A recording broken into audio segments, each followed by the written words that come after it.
The wind that afternoon came thin and cold over the Wyoming plains, pressing against the sides of a lone cabin, until the boards gave a long, tired groan.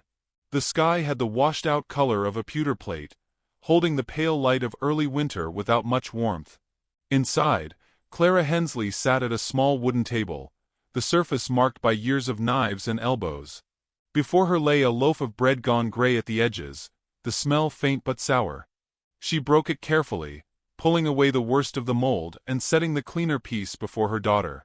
Annie, 6 years old and slight as a willow switch, picked at it slowly, her hands red from the cold that lingered in the cabin despite the weak fire burning in the stove. Clara ate without expression, though each bite seemed to stick in her throat. She'd learned long ago that food, any food, was survival, and survival didn't allow the luxury of taste. Annie chewed obediently, eyes dropping to her lap whenever Clara looked her way. The silence in the room was not comfortable, but neither was it strained. It was the kind of quiet that settles when words no longer matter, because the people speaking them are too tired to change anything by saying them. Outside, the sound of hoofbeats began as a dull thump against the earth, growing louder until it pressed close to the cabin. Clara stiffened. Visitors out here were rare, and rarely good news. She rose, brushing crumbs from her hands, and moved to the window. A rider approached, a tall man on a bay gelding, his hat pulled low, coat dark against the pale horizon. He slowed near the fence, dismounted with a heavy step, and tied his horse to the post. Clara stepped back from the glass.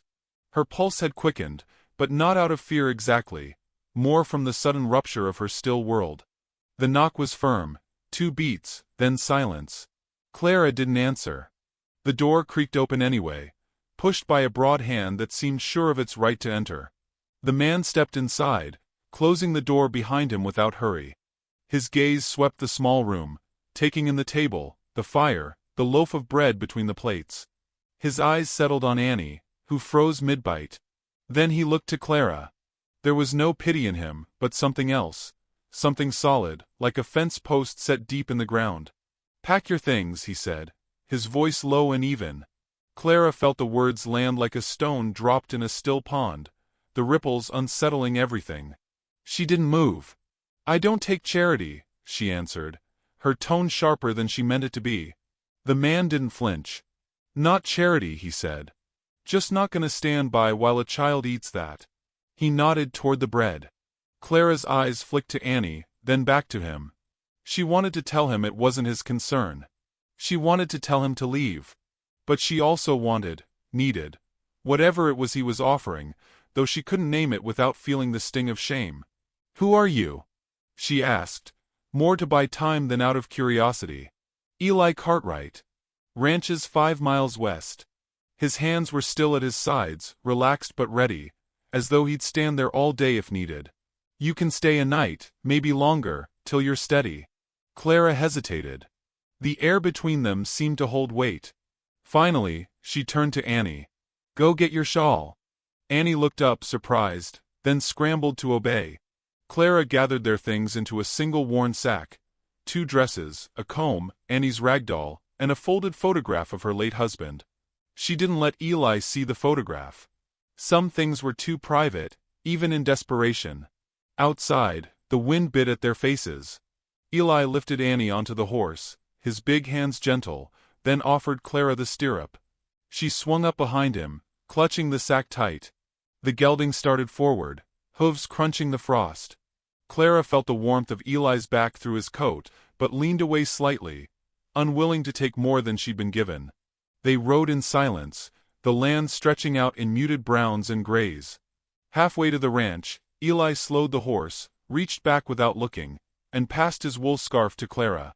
She hesitated before wrapping it around Annie's small face and neck. Annie smiled into the cloth, the first warmth in her cheeks all day. Eli's ranch appeared against the edge of the sky, low buildings weathered but well kept.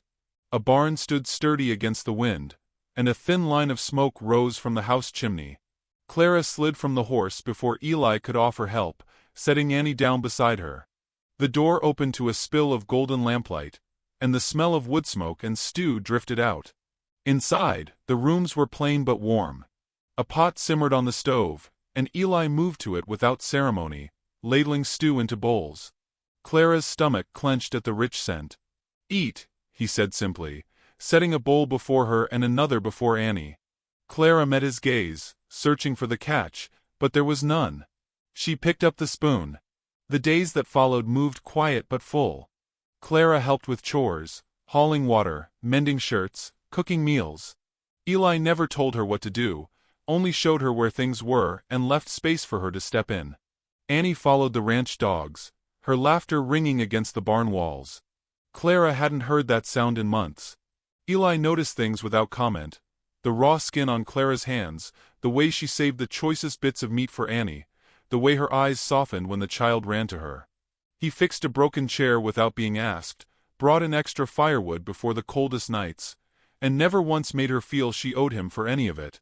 One afternoon, a shadow crossed the doorway. Rufus Galloway, a thick-set man with small eyes and a mouth that never seemed to close all the way, stepped inside without knocking. His gaze slid over Clara in a way that made her skin crawl. "You still owe me for that cabin," he said. "Dead don't disappear just 'cause you left." He looked at Annie, a slow, ugly smile spreading.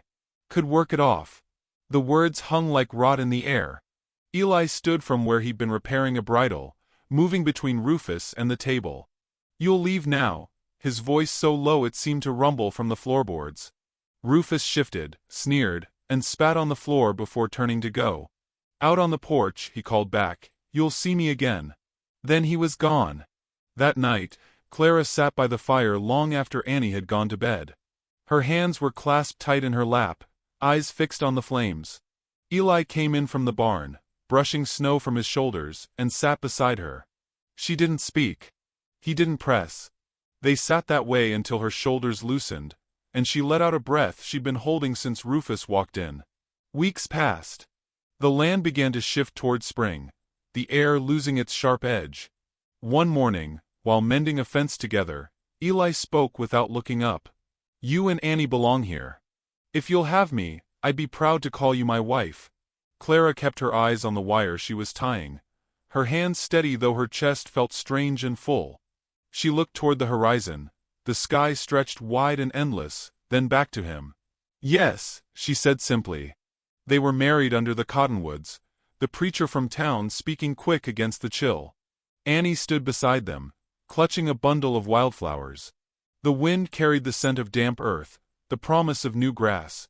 Clara felt the warmth of Eli's hand around hers and knew, without question, that this place, this man, was not a rescue anymore.